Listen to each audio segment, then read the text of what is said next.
Franc-zac. There's no like hard C sound, so it'd be like Franc. Yeah, it would be Just a kind of like Franc-zac. trail up. Franc. I'm Franc-zac. Franc. Franc-zac.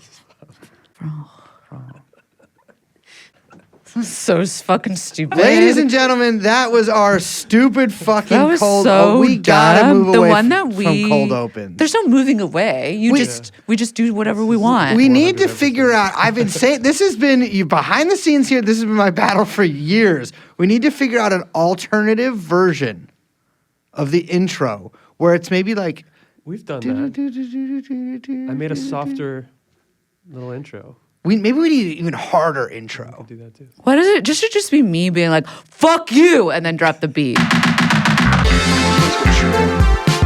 Jeffrey Epstein. Jeffrey Epstein.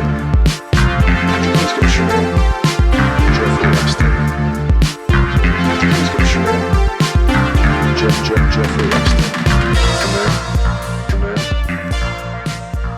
The beat has been dropped, but my testicles haven't. My name is Blaze, See, and that's I'm the stuff 10. that we got to get out of the show. My name is what?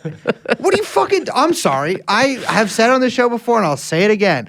Until I was probably about 15 years old, I thought your balls dropping was an actual physical, one-time act that you experienced, like New Year's, like a gut punch, like New Year's. Yeah, like Times it's Square. a physical thing. Yeah, where they drop the ball. I see what you're saying. Yeah. Yes. Your balls drop on your 12th or 13th birthday on New Year's. Yeah. And then you start talking. And Carson Daly narrates it. He did. Well, that's. And Miley Cyrus performs. This is what I assume happens on New Year's. I did. I saw Miley Cyrus on New Year's last year. Look at that. Me and Lance Bass.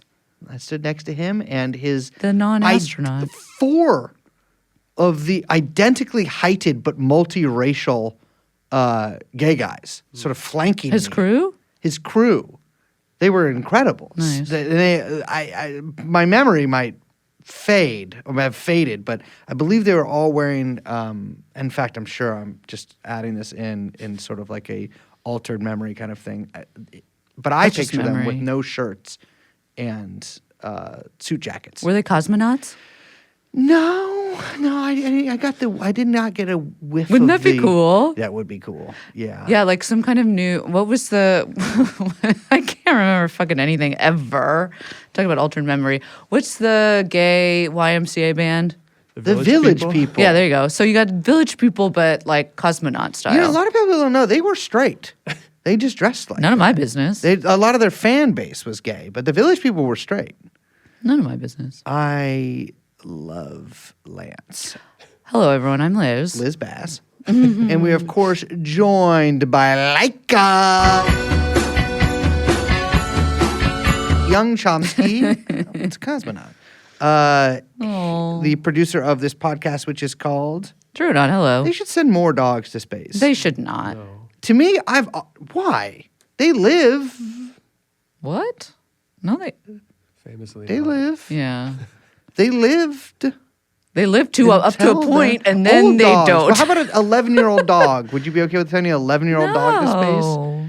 What about a mother monkey or two? No. This is why. Why are we sending animals to space? It's cheaper. For what?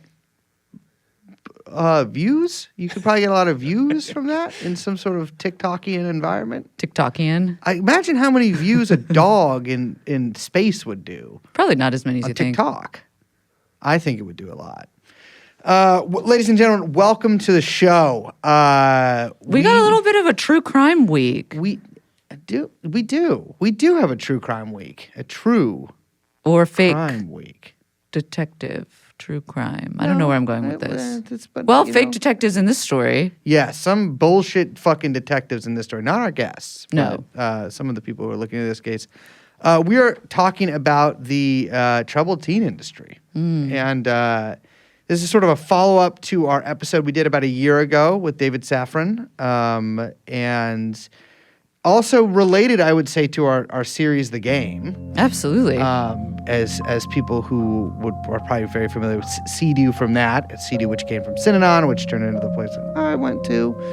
And we're talking about Which also, troubled if you teen haven't stuff. listened to, we're going to link to it in the show notes. Just made that decision. And you should listen to it. Yeah, we'll link all that stuff.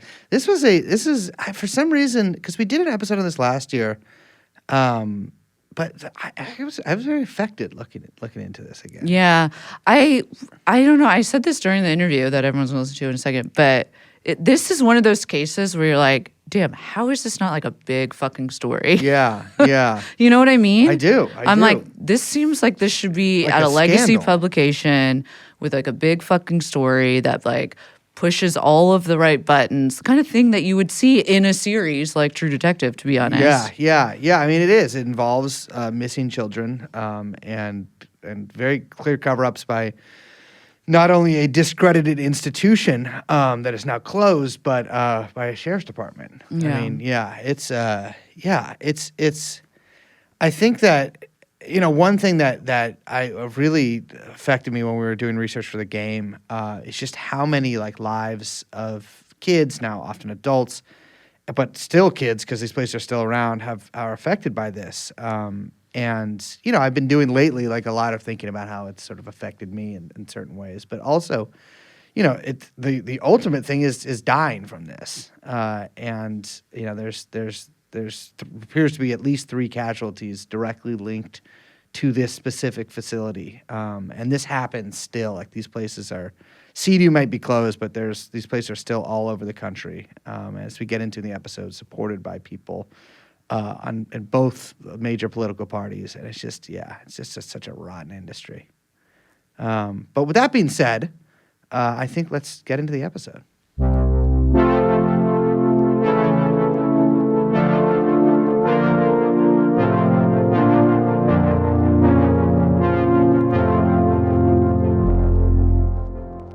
Ladies and gentlemen, welcome to CEDU. With us here today for a rousing rap session, we have David Safran. You might remember him from our episode about a year ago called CEDU Detective. He wrote under the nom de guerre, A Medium Anonymous, a really great long-form piece on CEDU, and has written for LA Magazine about the story we'll be talking about today, and a bunch of stuff. Fantastic. One of the best researchers into this, the topic of the, I guess you don't like to call it that, but a lot of people know it, the troubled teen industry. And Josh Bloch, the host and producer of the Lost Kids podcast. And guys, welcome to the show. Hello, thanks for having us. Yep, thank you. So the day this episode comes out, February 8th, is the anniversary of the disappearance of Daniel Yuen from CEDU. And I think we've talked about this on the show before, but I think just as a little bit of background to fill listeners in who maybe haven't heard the previous episode, can you tell us about first of all, what is CEDU and what is it about the disappearance of Daniel Yuen that made you want to research it? So what is CEDU? That's an excellent question. I was there for 16 months. I can't really answer that coherently. Essentially, CEDU was a private residential treatment facility, behavior modification. It was meant to be some sort of utopian rehab kind of thing. And then it eventually kind of transformed. It took in all kinds of kids. If you had low-level depression, well, you can get your behavior modified for 2 years. If you do have some sort of drug addiction, the same thing could happen. It went on and on and on. It was one of the most influential programs within the troubled teen industry. And multiple kids went missing. The ones that we know about and talk about most often, 1993, a kid named John Inman, 1994, Blake Pursley, and then in 2004, Daniel Yuen. So those are the three kids that I've been researching for the last couple of years, and that was, these were at one time these were solvable cases. And they just never have been solved, never really looked into. And Dave and I worked on a podcast specifically about Daniel Yuen's case. The podcast is called The Lost Kids, and we looked at the bigger story of the so-called troubled teen industry and of CEDU specifically, but through the lens of this one, the last of the three boys that went missing from the program. And he was, like, I think, pretty emblematic of how a lot of teens end up at CEDU. He had low-level depression. He was kind of, hit his adolescence, was struggling in school, was experimenting with drugs. He was, there was a shift in his personality, and his parents were really concerned about him. They, went to the schools, asked for support. They reached out to psychiatrists. They did a bunch of stuff because they recognized that their son was struggling. And kind of in an act of desperation, Wayne Yuen, Daniel's father, just Googled online, what's a program for struggling kids, and the first thing that pops up is this website for this one beautiful looking boarding. I think it's like a therapeutic boarding school in the hills of San Bernardino, and we can fix everything. We can fix depression. We can fix ADD, whatever it is. Send your kid here. It's going to cost you a bunch of money, but what you're going to get is your kid back. And in an act of desperation, which is really how a lot of parents arrive at these programs, they thought, great, like this might be the fix, and they took Daniel there. There's a bit of a story about what happened when they arrived, but essentially, they when they got there, Daniel said, "I don't want to stay," and the program said, "No, well, just come talk to the dean. Come talk to the dean." And they kind of took Daniel aside, and then they came back to the parents and said, "You know what? Daniel's fine. He wants to stay. Best for you to just leave." And that was really the last time Wayne and Lisa, his parents, ever saw Daniel again. Yeah. So to you, the best of your understanding after looking into this case for so many years, what happened between that drop off and Daniel's disappearance? What did he find when he arrived at CEDU? The community he found was not what he expected. I mean, I was sent to CEDU for the exact same reason that Daniel was. And I think once you're enrolled and you do the move-in process and you are already a startled contactee and you're just not used to this sort of, private prison vibe of the place, and that through Daniel, I believe. I just want to go back a bit, though, because the narrative that we have of Daniel arriving at CEDU and, becoming more depressed and this all really still comes from his parents. We haven't actually heard from Daniel himself. And I interviewed his best friend, Nick. So did you, Josh. And there is a sense that there was a personality shift a bit, but it doesn't sound as extreme as how the Yuens portray it. And I understand it from the Yuens' perspective, too, and the parents seeing this and, the kids slipping and the grades are slipping. But I do worry that maybe he wasn't really as far gone as it seems. And that it was sort of an overreaction to a pretty normal shift in teen behavior. Nevertheless, he arrives in this place. He's completely overwhelmed. It's incomprehensible, and he basically shuts down. And he's not making friends. He's finding it very difficult to navigate the system. He only, from my understanding, it was just his phone calls were monitored at CEDU. They were monitored by a staffer, and they happened every 2 weeks. From my understanding, it was just one phone call that he had with his parents. He was only there about 13 days before he vanished, and he was scheduled to have another phone call 2 days before CEDU informed his parents that he was missing.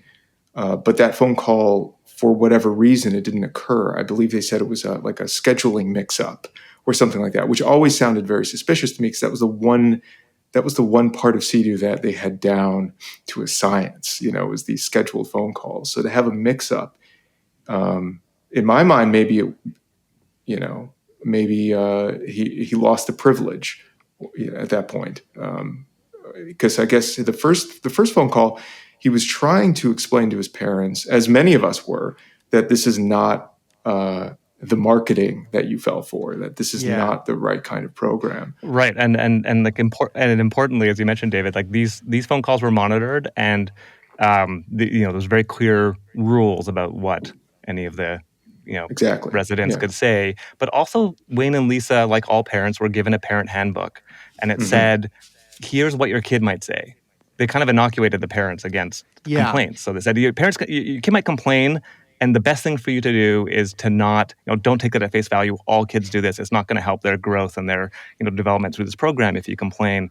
And of course, Daniel did what many people wouldn't do and be like, this place is bananas, get me out of here. And Wayne and Lisa said, oh yeah, the handbook said that he was going to say this, so we're not going to do anything. And then when Daniel said, I want to leave, he kind of violated the rules of what you're allowed to say in a phone call, and CEDU shut off the call. So that actually was the last time they spoke to their son. The call was disconnected, and then the next call never happened. And then it is murky what happens next. We know that CEDU claims that he ran away, and there's really only two ways to run away from CEDU. There's the one road that leads in and out of the program, and then there's what they call the backside, which is just the wilderness down. You can see San Bernardino from the program. It looks kind of deceptively close, but if you were to try and run away and run to San Bernardino, you were facing the elements. It's not an easy thing to traverse. And there's some speculation that he did go that direction in an effort not to be caught, perhaps seeing the city that looks kind of not too far away. But the truth is, we don't know. I mean, this is where we get into really murky territory, because there's very little. The police have not offered any significant information. The program has not offered very significant information, and then the efforts by the Yuen family to try and to figure out what happened has not been incredibly fruitful. Right. I think there's actually three ways, not just two. There was a farm road where there used to be a barn, but those are all different. These are opposite directions, and the parallels with Blake Pursley's case and also Daniel Yuen's are astounding. Both have three different options for how both kids could have run, and that was provided by CEDU. All the information that we have, for the most part, about these disappearances comes from CEDU itself.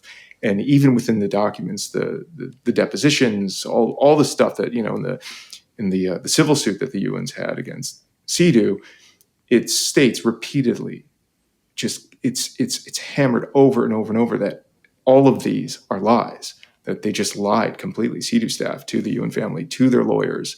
They lied in the depositions. This is not me saying that. That's what the Yuens are saying, and it's so incomprehensible. It's very difficult to untangle what is true in all of this, in all of these cases for the most part. I mean, not to kind of digress too much, but for example, like John Inman, the first kid that went missing,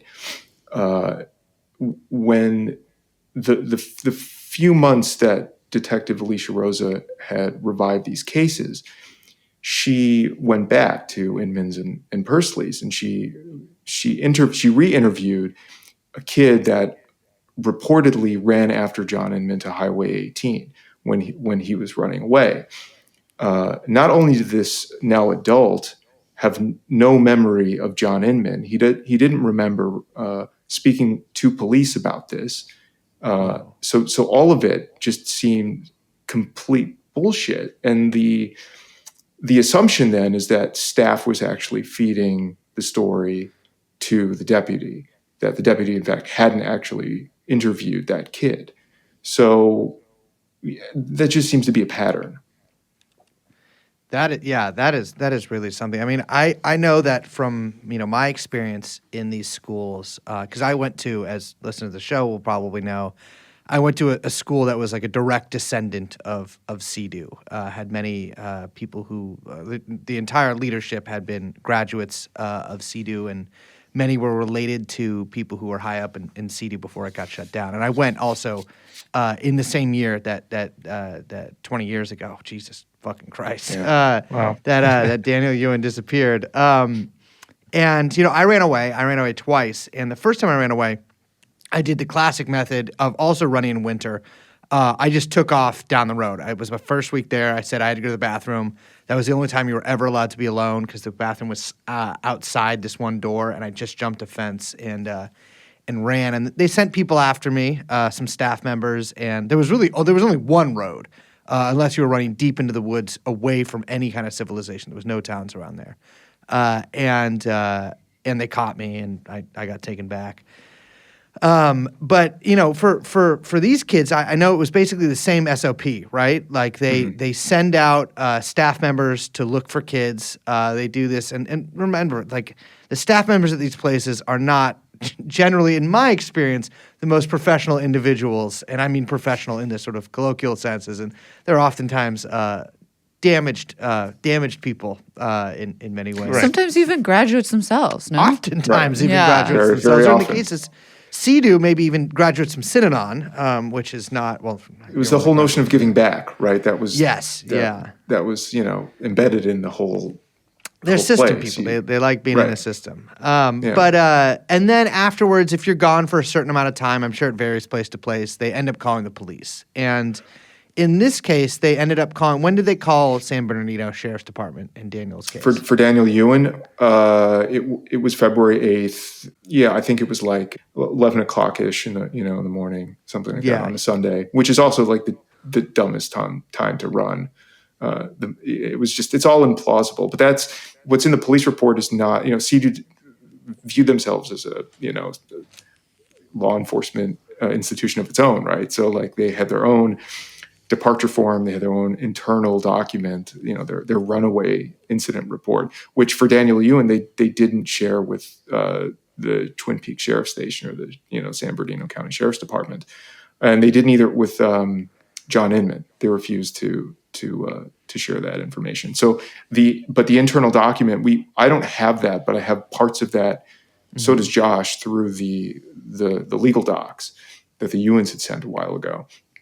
And it's very different than what is in the official runaway report that a counselor gave. This one reporting party.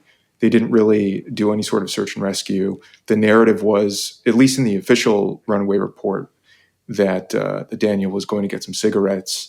He was going to go to the gas station, or maybe Arrow Bear, which is, a neighboring town or whatever, because a kid that's been there 13 days and has no idea where he's at could get to a neighboring town. Like I was there for 16 months. I couldn't tell you how to get to the 76 or Valero or whatever, I mean, that's in town, but I mean, it's just ridiculous. So that was the one version. Then there's another version that he was sweeping on the backside with another kid, and then somehow he magically disappeared, just sweeping a deck on the backside of the mountain. So that's the other one. Then there's another narrative about him, running really fast, and then he's restrained by another kid who's his dorm head.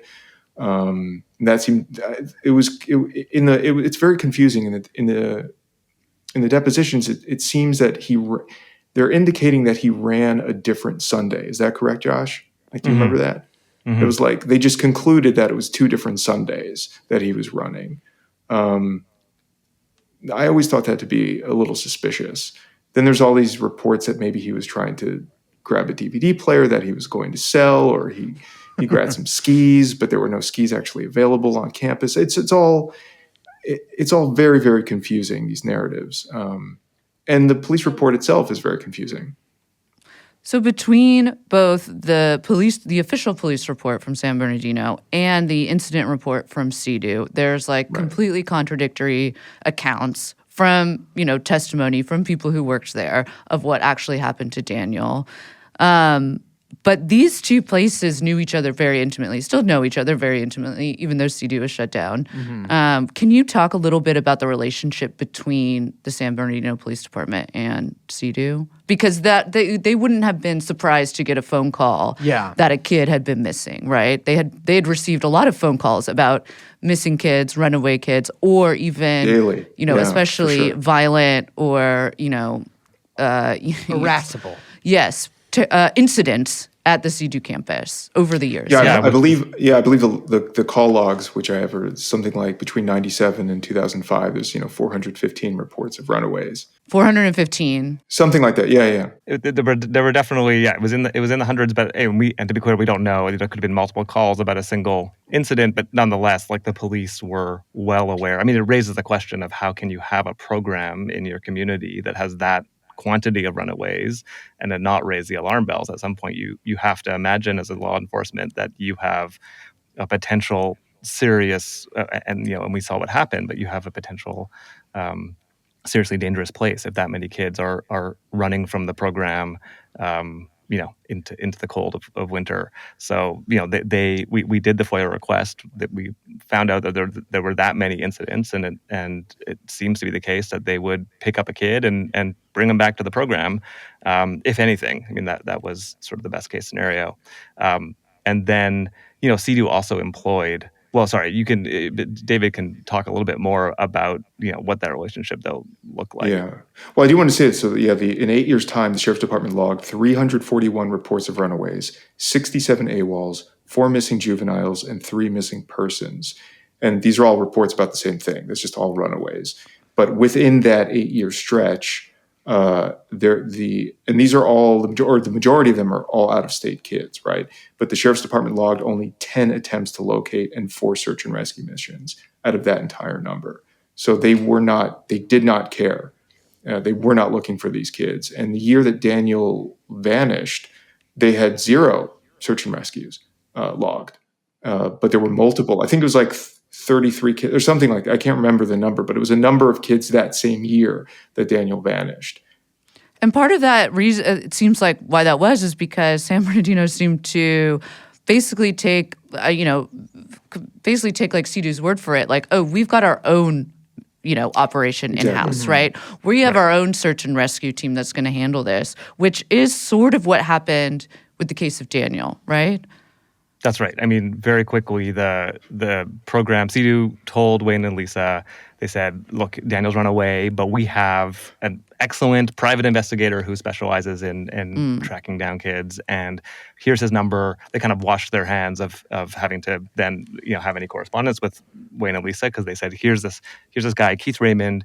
He's the best of the best. He'll find Daniel, for the right price. And that's how Wayne and Lisa ended up hiring Keith Raymond and his wife too. And his wife, Cindy. to His search then wife, yeah. for their son. And he's the one, I mean, we can get into it, he's not very credible, but he is the one that ended up doing a more extensive search down the backside, he says, into the surrounding communities, and then eventually... We don't know if that actually happened. That's just what he says. Exactly.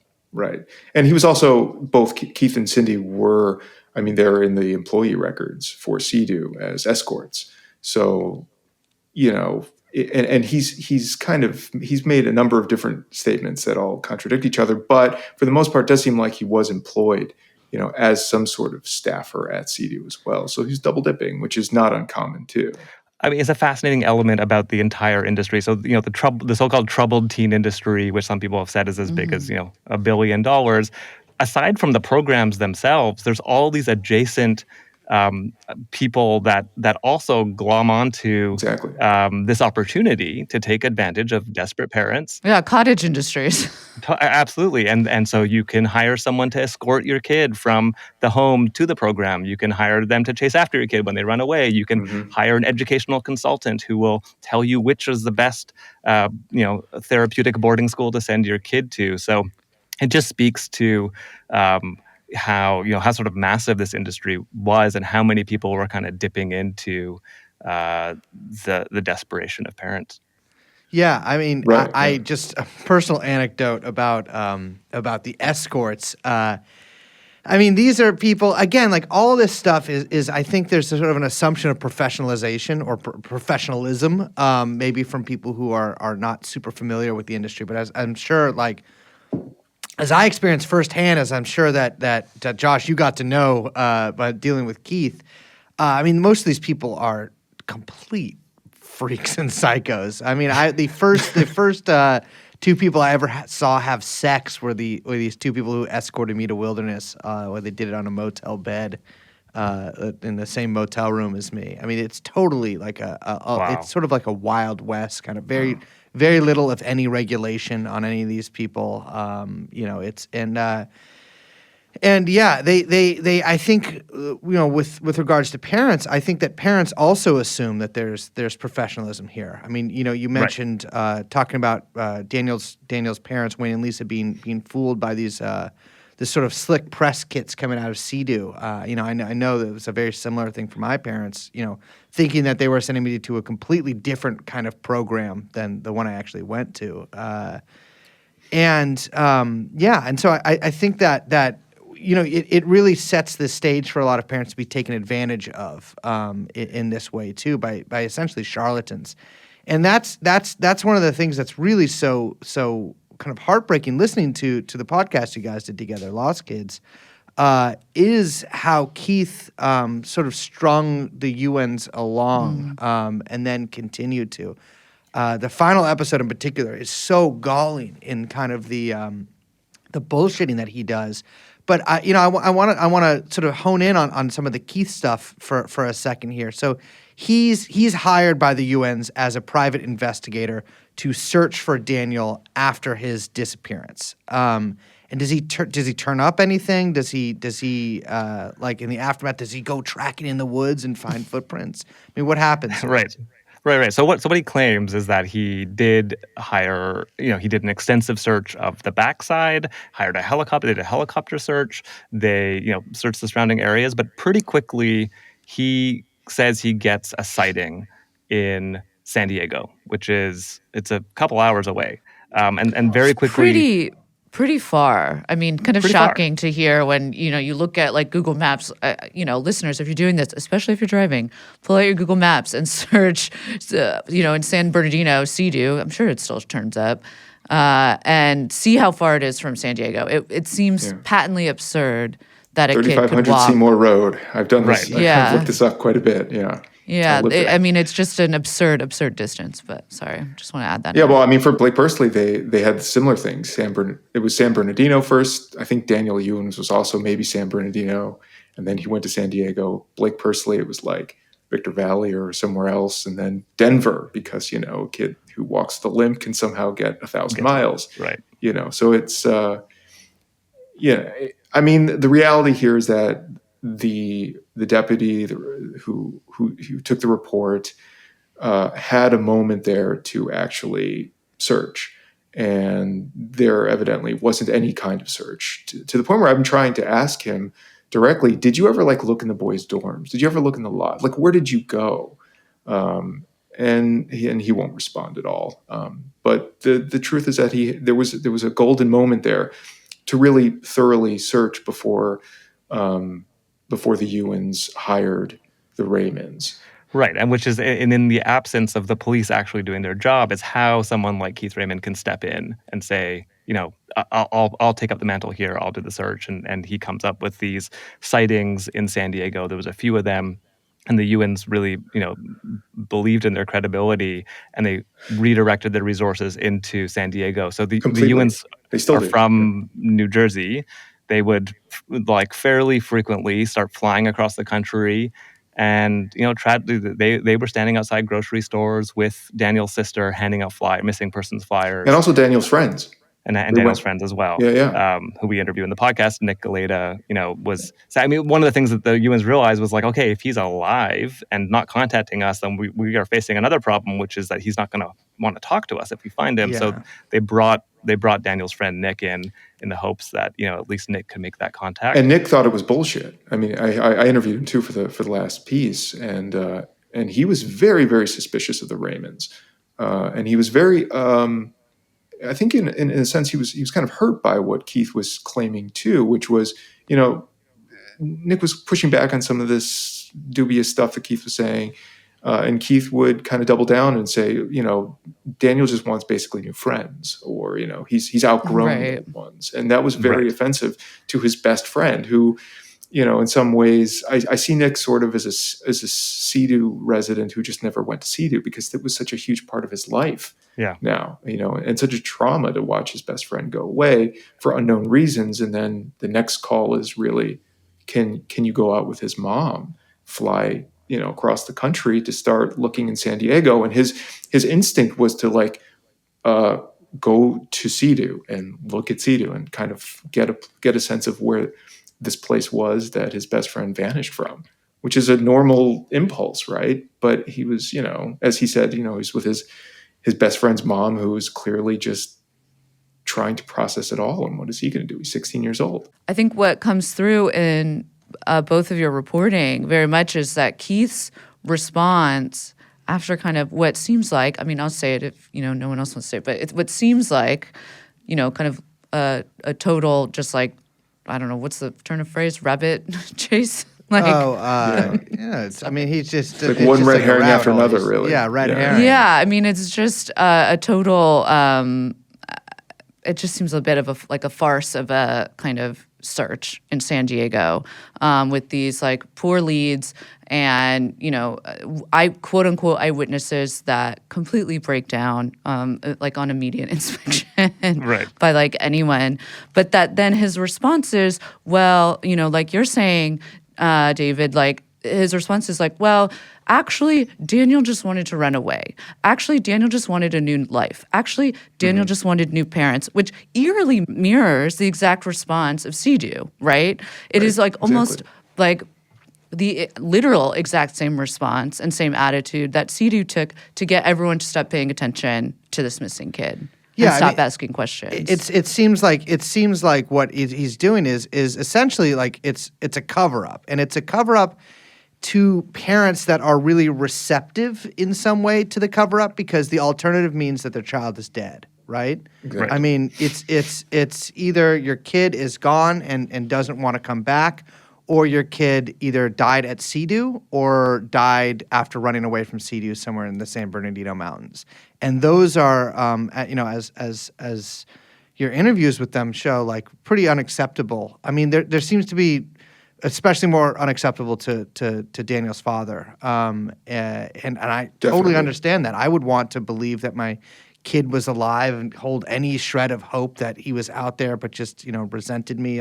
God, that's kind of a nightmarish, set of possibilities. right. And the thing is, it reminds me so much, because when I did successfully run away on a home visit, and my parents hired a private investigator who did the same thing. They're like, oh, we've heard that. Yeah. Afterwards, I never saw hide nor hair of the guy, but they said, my parents told me afterwards, like, he's like, yeah, the private investigator said he had heard reports of you on Haight Street and all these various places that like I never went to. He was just completely making all that shit up.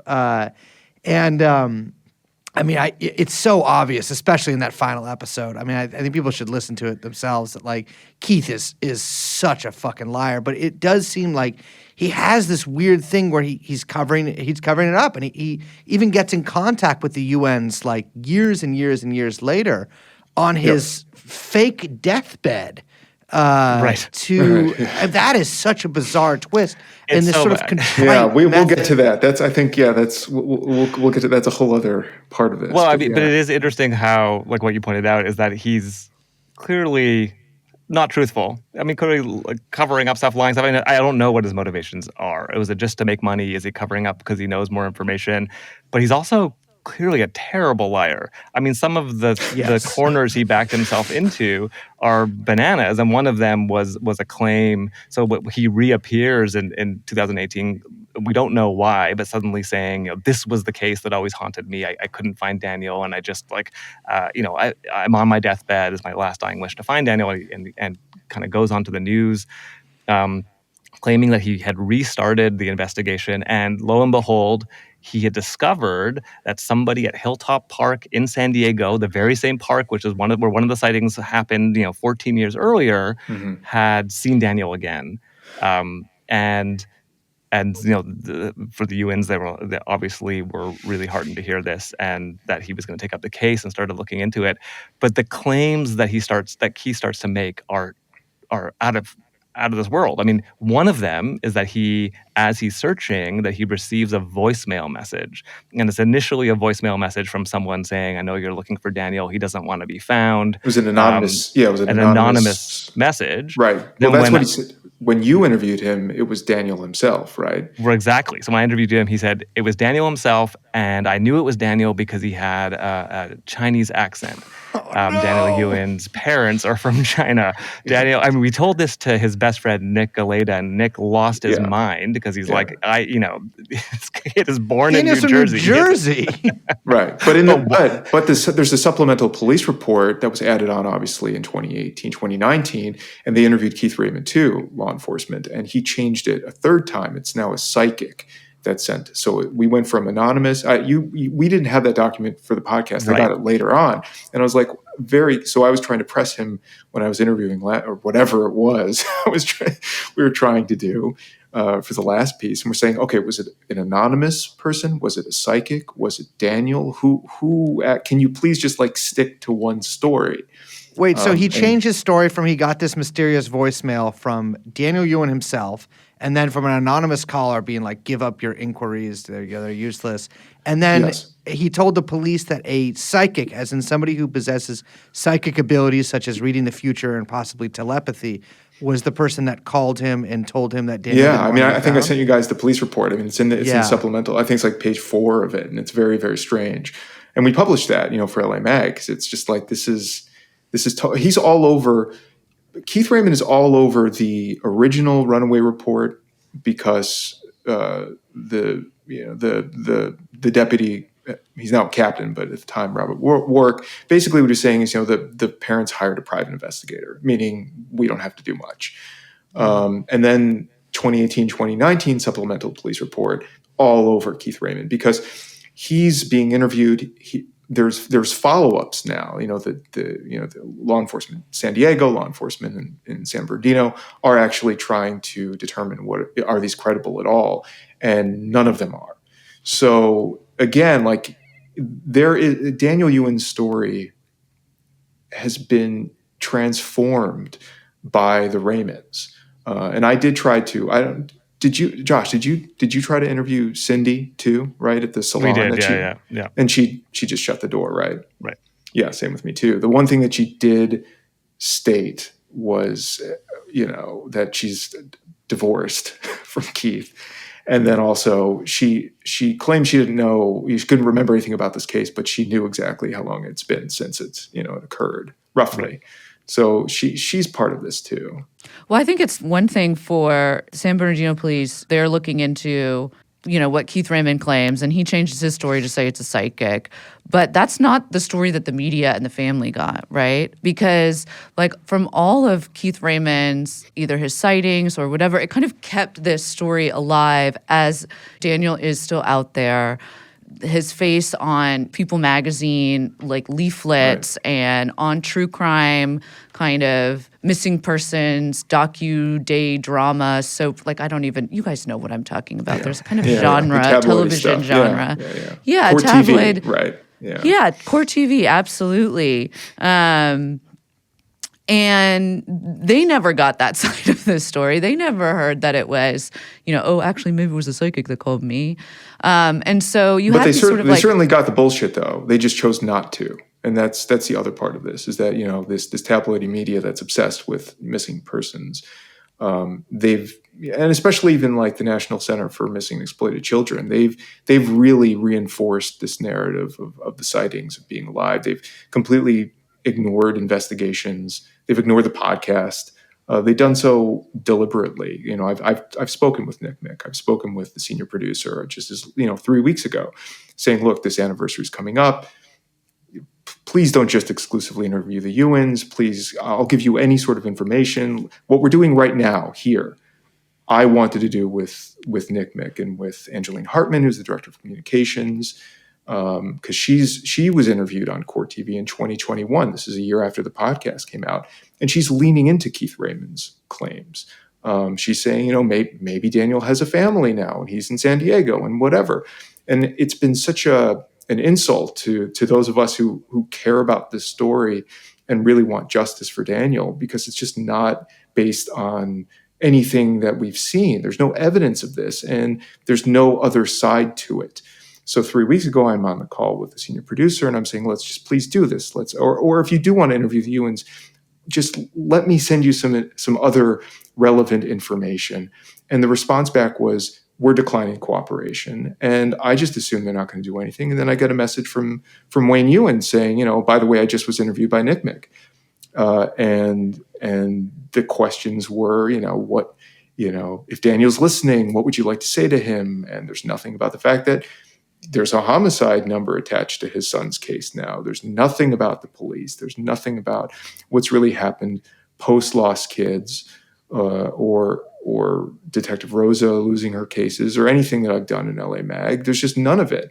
So at a certain point, are we now just fighting? What's the point of this, really? If there's multiple narratives, and they're all sort of competing for attention.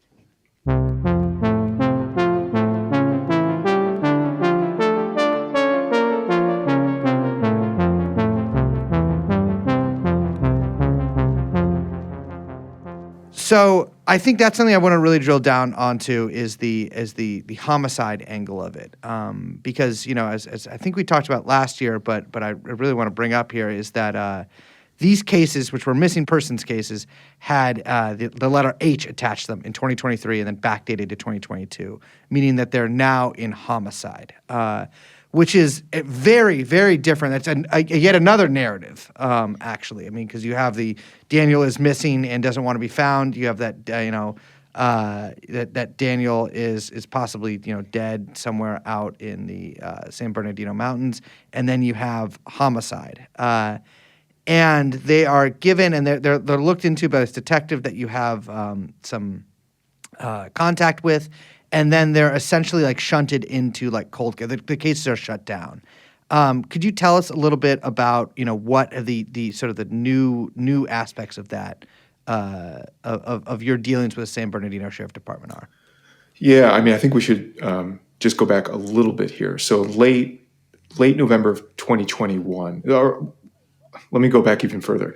So for decades, all 3 CEDU missing kids, these cases were open but inactive. They were all in the Twin Peaks station, which is the patrol station in the San Bernardino Mountains. That's part of the sheriff's department, right? And these were just cases you just didn't want to touch. So they were never investigated properly. No one was looking into them. And then in November 2021, a newly promoted detective to that station, her name's Alicia Rosa. She comes on the scene. She's looking at missing persons cases in the region, and she stumbles on the fact that 3 kids vanished from the same location, which is rare. So she looks into CEDU. She sees my stuff as medium anonymous. She saw the Lost Kids too.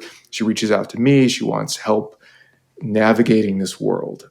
So I come on to essentially I'm assisting her case, and what she's doing is she's looking at all 3 of them simultaneously. And she's mainly focusing on John Inman and Blake Pursley just because they're older, but also looking at Daniel Yuen too. And it's a very intense few months. And she realizes, wow, this, her instinct here is that there's maybe foul play involved. She wants to get cadaver dogs on the campus. There's probable cause. She wants to go, get a search warrant, go to a judge, all these things. But she also wants to get even more professional help than whatever is available to her within the Twin Peaks station. So she reaches out to Team Adam, which is a service that's part of the National Center for Missing and Exploited Children. It's just for law enforcement. And they have like investigative advice and search analysis and technical support and equipment and all the stuff you really want. So it's a 2-step process for approval. So the approval did come first from Team Adam. They had an investigator. Detective Rosa was clearing a workstation for them in the office. We were both trying to find places where they could lodge. The idea I had was they could go rent out CEDU's property because it's a retreat center, and they thought it was a great idea. So you're going to sleep where you search. So that was late January 2022 when the approval for Team Adam arrived. In order, the next step was clearance from within the sheriff's department themselves. So in February of 2022, Detective Rosa presented these cases to detectives that are within I guess they were homicide cold case detectives. They're part of the specialized investigation division. So detectives drove up the mountain. She presented these cases. Rosa's captain at the time, Don Lapierre, was there, I believe.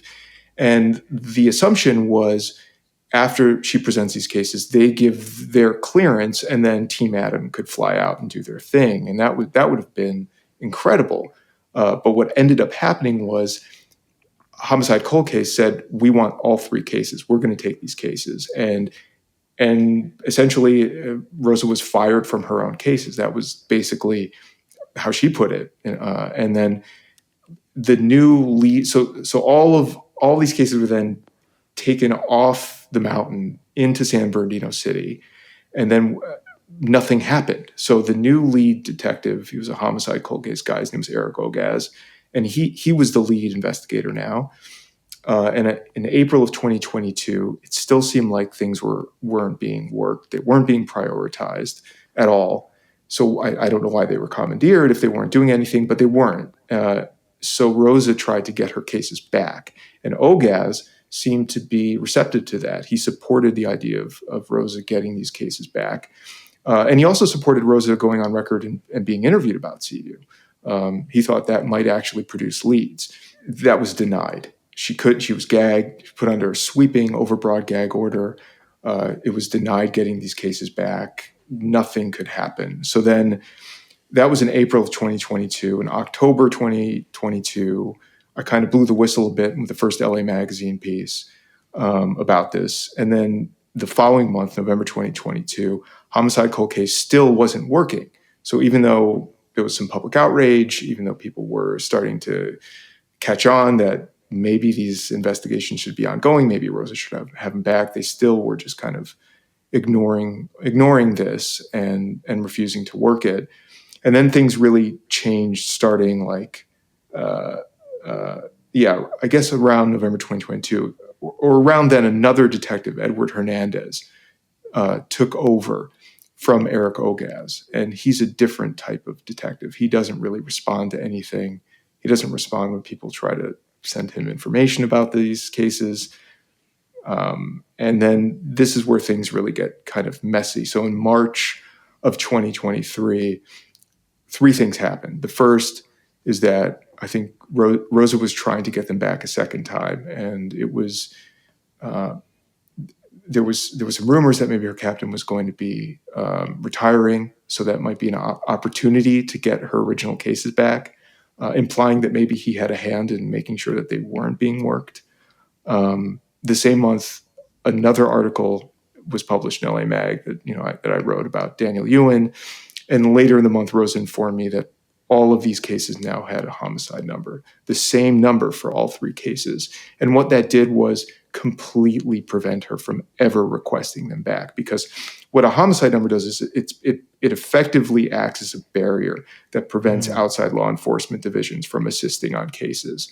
So it is now property of a homicide cold case in San Bernardino. And that's, the fact that it coincided with us spotlighting, the mishandled investigations just seems really concerning, because it was tacked on for 2022, but it was done in 2023. And that's a problem for us. And then in April, I co-wrote an open letter to Sheriff Dicus about this. My editor had helped with this too, hoping that at least if we kind of went big and went public, there would be some response to it, but Dicus ignored it. And then in May of 2023, I received an email, my editor did too, from Public Affairs, but on behalf of the entire department, stating that all communication was over about this. And then the following month, the legal director for the First Amendment Coalition sent another letter to, I wrote a letter, but he sent his own letter, the legal director of the First Amendment Coalition, to Sheriff Dicus as well, just to talk about these sweeping, overbroad gag orders that aren't justified by any legitimate law enforcement concerns, none whatsoever.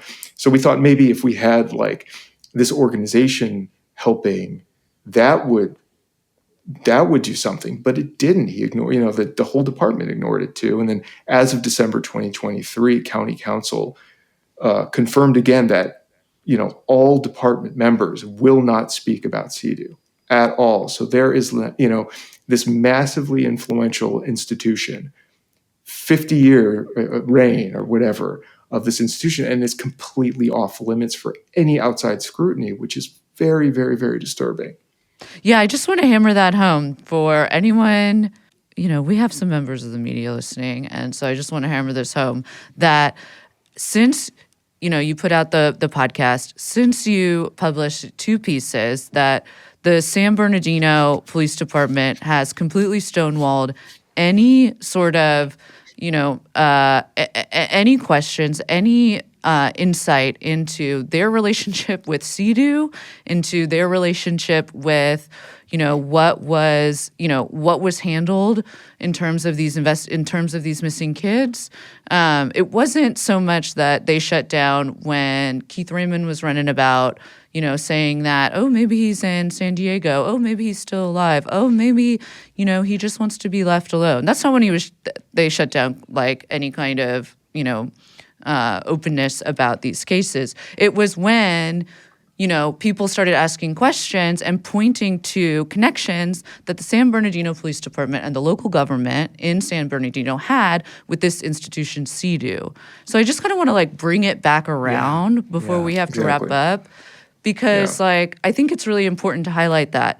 Like, what do we know about the kind of lattice work between this, the local government, the police department, and CEDU, more so than, we talked about at the beginning of the show? I mean, one thing I can add is that, CEDU was a really important part of the local economy in Running Springs, and it employed, beyond just the staff that worked there, there were people that were catering and the medical staff and all kinds of stuff. Running Springs is not a big town, so there was an incentive to keep the place operational and the town happy that way. And I should say that like also CEDU is not around anymore. It shut down. There was court cases that happened. The Yuens were part of several court cases that CEDU faced.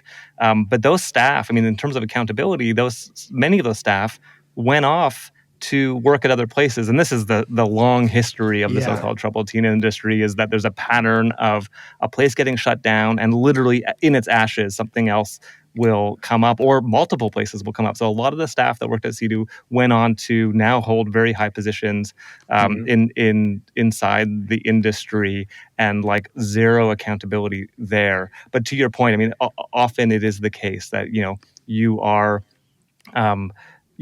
working within a community, and the community is happy to have you there, because for a number of these programs, especially when they're purposely set in fairly isolated and small places so that it's difficult for the residents to make it out of there, it becomes part of the economy. And it's a great, Mel Wasserman, the founder of CEDU, did a great job of like being a part of the community and making it known that he was like a great citizen. And look at me, I'm helping out these troubled kids. And so the political connections are there, and then just to lift it up, even on a grander scale, these money-making endeavors are supported at the highest levels of both the Democratic and Republican parties. I mean, Mike Pence, Mitt Romney, these guys are invested in these programs. So, like, in terms of the bigger political support for these kind of programs to operate, it is there, and it's very hard to dislodge them from their existence. I mean, there just is not good regulation that exists to make these programs both beneficial and safe. Yeah, I mean, and going back just to Daniel's case, though, or all these cases, that this was an opportunity. Keith Raymond, Rosa was able to track him down. He was in Wyoming. And she considered him to be someone that really needed to be interviewed, maybe under polygraph. This is someone who knew a great deal more than what he was saying. And here's this person who, you finally get to a point where there is a law enforcement officer who does take this seriously and wants to solve this case, and thinks that there are individuals that can provide information if pressed.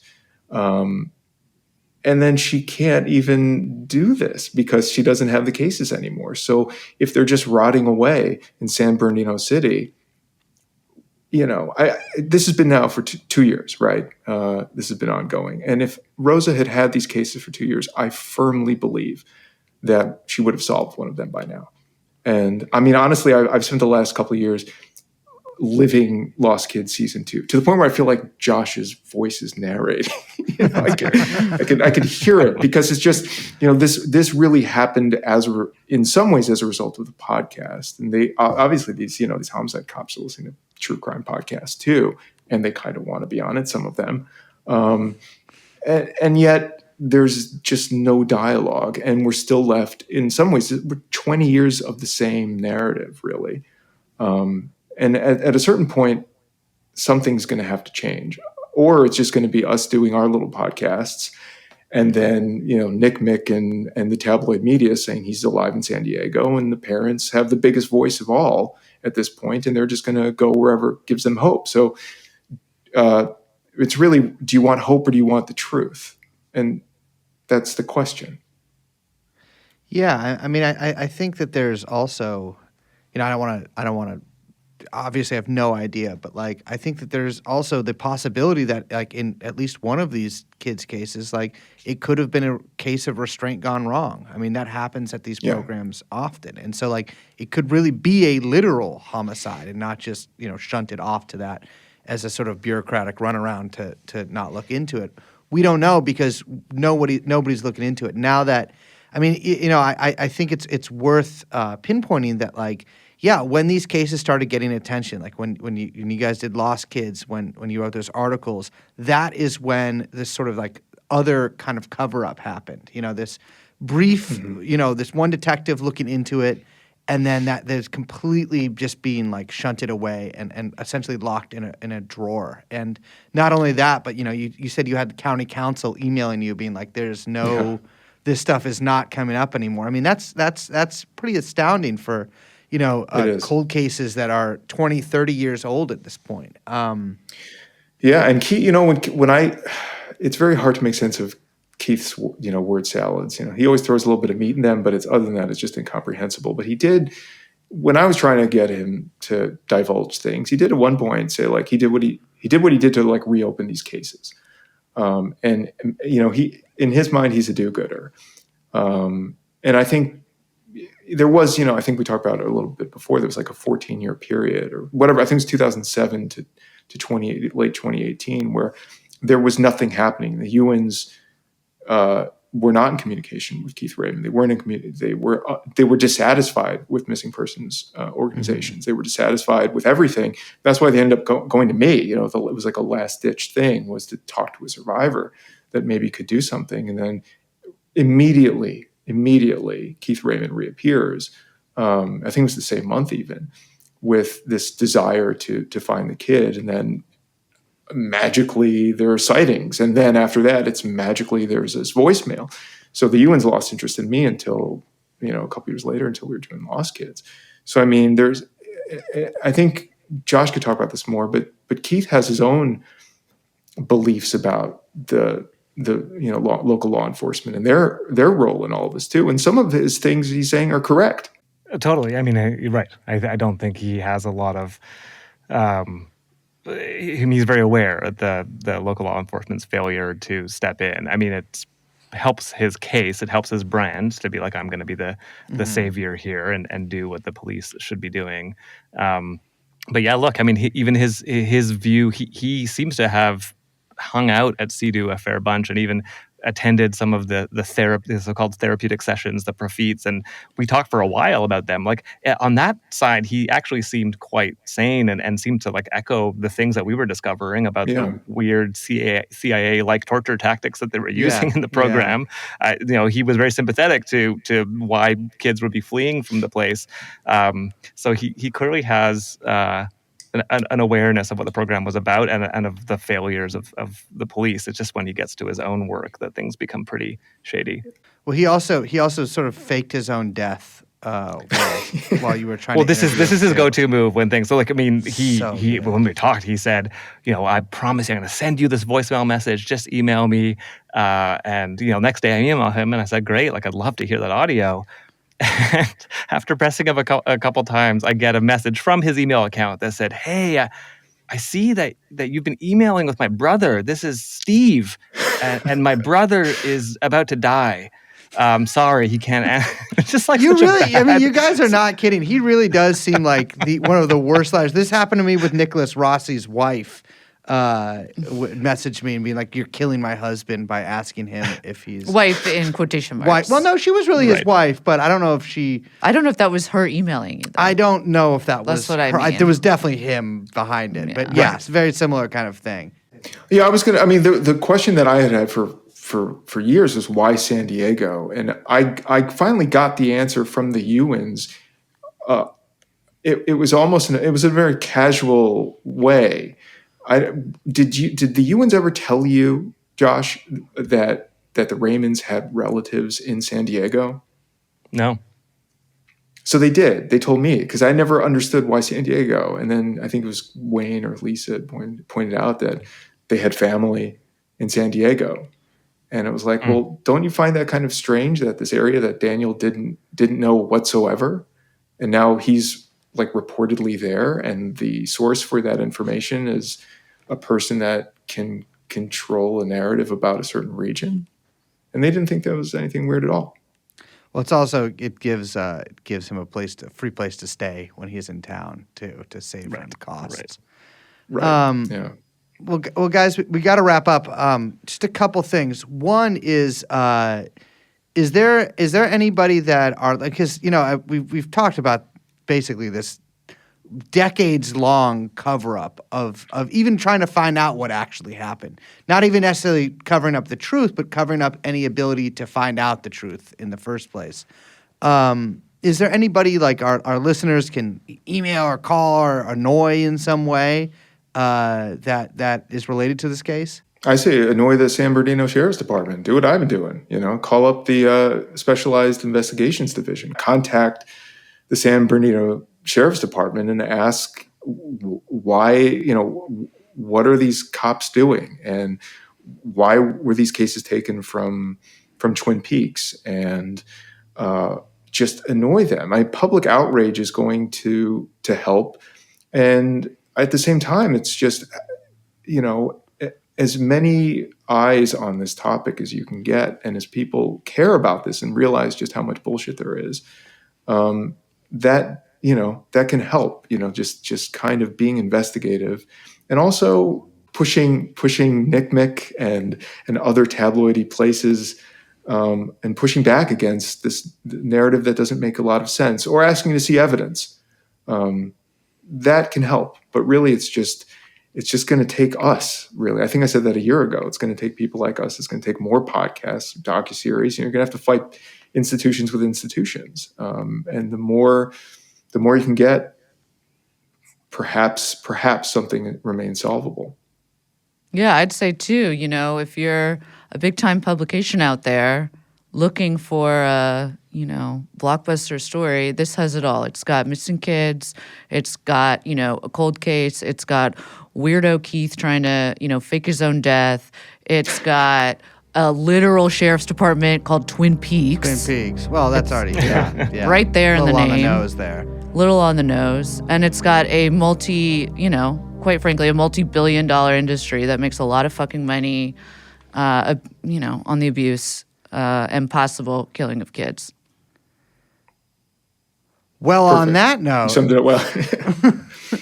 I just wanted to say thank you to both of you. I mean, I went to one of these places when I was a kid, and I tried my best not to ever think about it until about 6 or 7 years ago. Actually, really until I went to rehab as an adult, which I did need to go to at that point.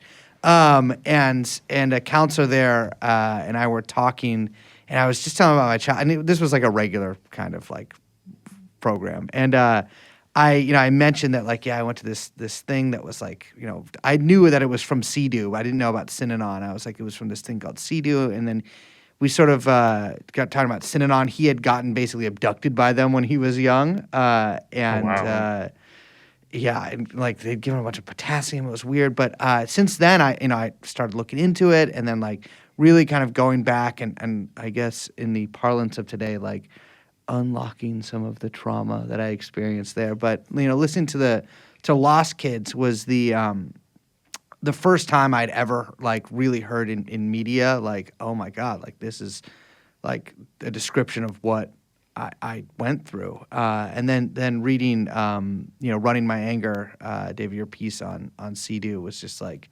very revelatory to me because it's I mean a major part of my life. And yeah, I mean, I gotta say, just this is, it's just such an infuriating case. A kid died at one of my programs, and at SageWalk, which was, as Josh, you mentioned Romney, SageWalk owned by a subsidiary of Bain Capital, Right. And there was a homicide that was investigated as a homicide, and I think probably could have been charged as a homicide. But another one of those things, it's like this is a boon for the local economy. It employs all these people. There's a lot of money behind it, and then it just got nothing, no follow up, and then the cop died, as I found out when I tried to call him. And so it's just this stuff is really. I mean, these are 3 missing, almost certainly deceased children, and. Dozens of adults that were supposed to be the people keeping them safe from the people that had charged them at CEDU to the sheriffs to these private investigators. These are all people who were tasked with one of your number one goals as any of those people is making sure a child doesn't die. And they not only failed at that, they have spent decades in various ways making sure that they mislead the family and that they can cover up their own guilt. So there's a lot of guilt here, and there's ironically for CEDU, nobody taking any accountability. Exactly. Yeah, exactly. Right. Totally. So thank you guys for coming on. We will link to basically everything we mentioned on this in the show description, and appreciate it. Thank you so much. This is great. Thank you again.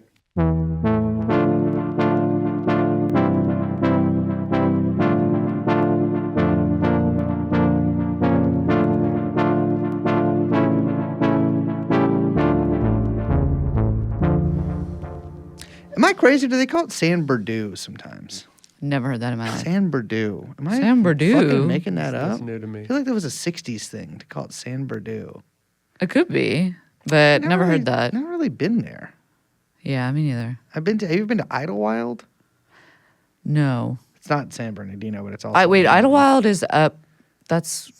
Is that towards? It's like I feel like it's a Joshua Tree style place. But it's for mountain people. But it's for mountain people. Mountain/lake people. Isn't that kind of like Lake Arrowhead, or is it on the way? Stretching my topographical and geographical knowledge, but yeah, sure. Yeah. I remember there was a store in Echo Park called Idlewild, and it sold T-shirts that said like, "Feminism is cool."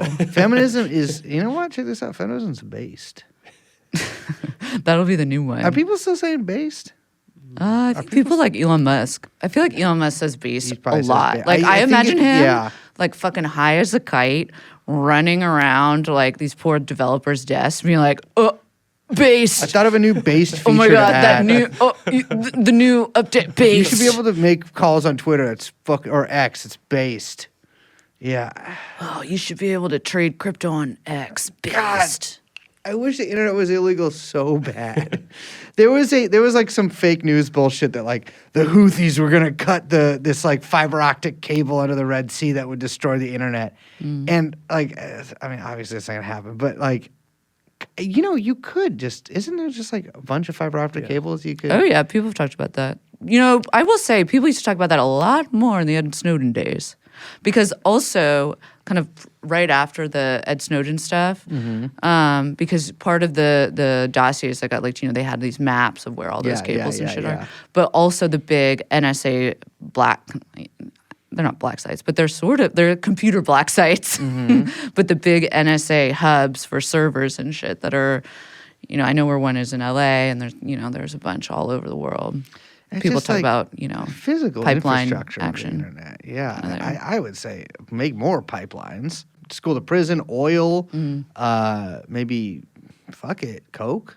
That would cut down a lot of the border stuff. But you were saying? No, I think for fake news, I think it's okay to have a little fake news. I think everyone should be able to have a little fake news. Yeah. Like, just little, Okay, that was my little fake news for the week. The Houthis are going to cut Because it's the fun. fiber optic cable This in is the what Red they don't Sea. tell you about fake news. It's fun as hell. It's really the only kind of news you want to tell anyone about. It's the only kind of news that you want to read. Yeah. The fake news. Yeah, true. Here's what sucks, reading the real news. You know why? Horrible. Not great. Not but the fake great. news, kind of interesting. Fake news is Makes you think. I view fake news as it's sort of the icing on the real news cake. You know That's what right. I mean? And you don't want to have too much because then when you get too fat, you get sick, you get diabetes. Mm-hmm. So you just have a little fake news as a treat. Yeah, true. So if you're listening to this, ladies and gentlemen, keep that Daily Mail subscription, Yeah. keep that New York Post subscription, and keep reading that fake news.